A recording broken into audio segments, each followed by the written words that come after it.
You won't believe what happened last night. My friends and I found this ancient, crinkly map in a dusty old bookshop. It wasn't a treasure map leading to gold or jewels. No, this one pointed to something much, much weirder.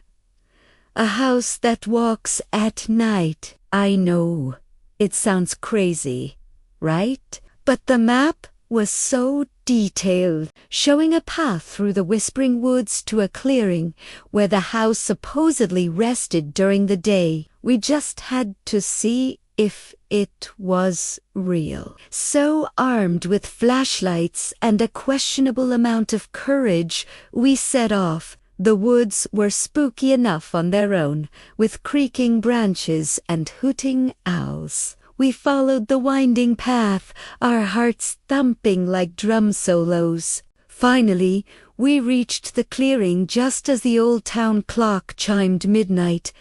And then, ...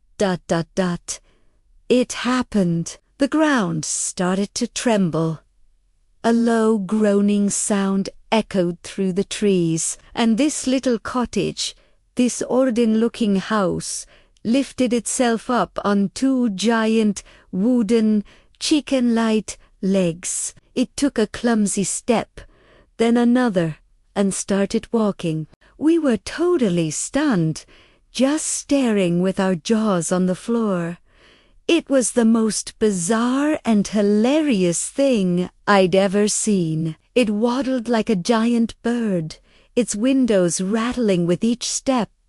Our fear turned into pure curiosity. We had to know what was inside. So we did the only logical thing. We chased after a walking house.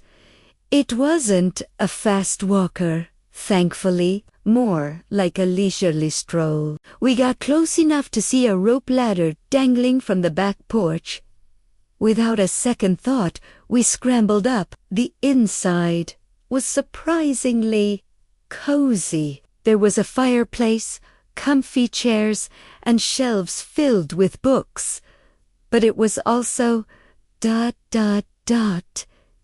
empty and quiet, a bit too quiet. As our eyes adjusted to the dim light, we saw it.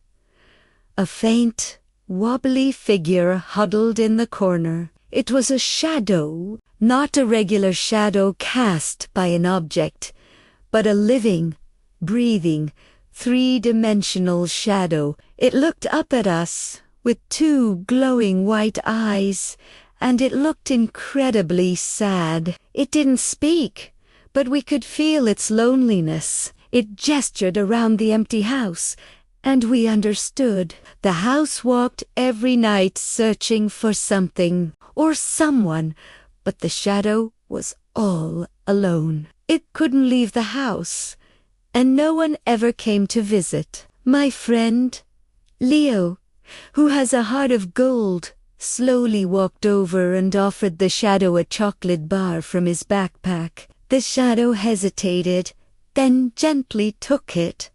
A tiny, happy shimmer rippled through its dark form. We spent the rest of the night with our new friend. We read stories from the books.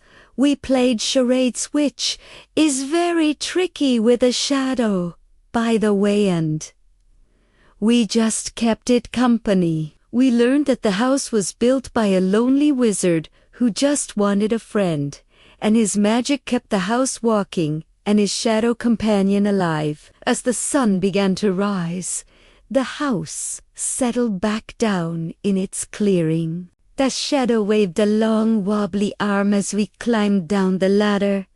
It wasn't just a spooky shadow anymore.